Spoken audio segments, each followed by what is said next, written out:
Hello there, I'm back. I did show you a video of this one before, and I must say that I really became quite fascinated by this box card thing. I really like making these. So I decided on making another one, this time with a steampunky Halloween theme. I do like Halloween, I'm sure most of you know that. Unfortunately, Halloween isn't a big theme here in Sweden. I'm not sure why, I just love everything about it really. Perhaps not everything when I come to think of it, but I do like the way you can make things a little bit darker, and I do like witches. I mean, witch stamps, I wish I could have a couple of them really, but I can't. So I just want to give you a shout out when it comes to Halloween. You don't have to make everything really colorful or loud. You could actually make them sort of black and white and craft also. So in this case I made this box even bigger. This one is 10 centimeters wide now, and I believe it could be 11 high or something like that. I then cut off a bit from those with that EK Success border punch, and I have put on papers from Tim Holtz's Apothecary paper stack, and I like these graphic decorative papers, I really do. And in this case I just kept it simple. I didn't put anything underneath here, but instead I went wild with the big pocket watch frame from Tim Holtz. Here's a pediment, and here's something you could actually, it's a clock key I think. You could just rewire, I'm not sure if I know how to say that. You could just restart the clock really. And then I've got some gadget gears here and other cog wheels that have die cut, that are black and they are in craft color. Here is a stamp that I have stamped on a die cut label from Tim Holtz.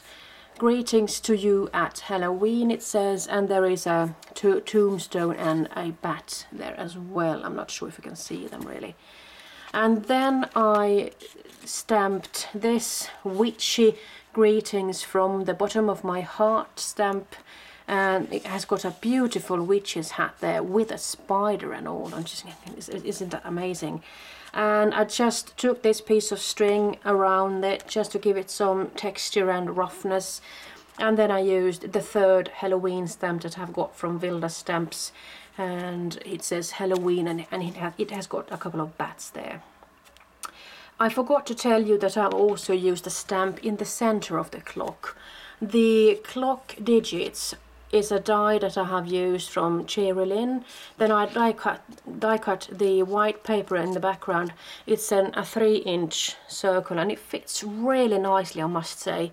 And then I stamped this beautiful girl who really is in a pocket watch herself, but in this case I just wanted to put her in the center there.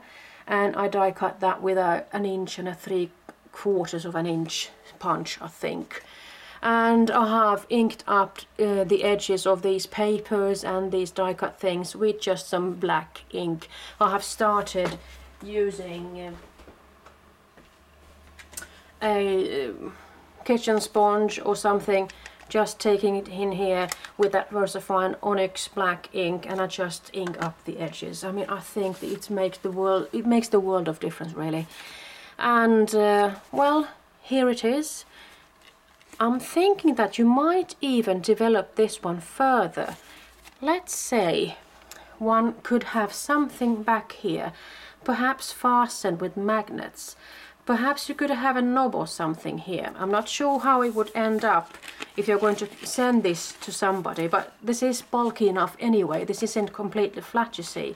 So you could have a knob or something here, and you could have this piece of paper doubled, and you could just flip it open like that.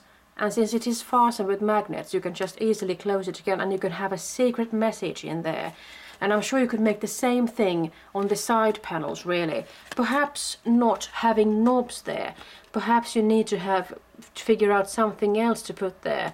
Or perhaps you could have something on the sides. I mean, you could play around with this box more, I'm sure. You could of course put some lace and everything around it, but then you have to think about also how will that lace look, and how will it transfer in that in that envelope if you're going to send it to somebody. But I think that this is really a nice thing to have on your table or something. And even if you don't like Halloween as much as I do, I hope you are inspired to make one of your own 3D or pop-up box cards or card box. I like these a lot. Let's see if I can make another one, perhaps with another theme. You never know. Alright, I'm going to sign off right now. Bye-bye.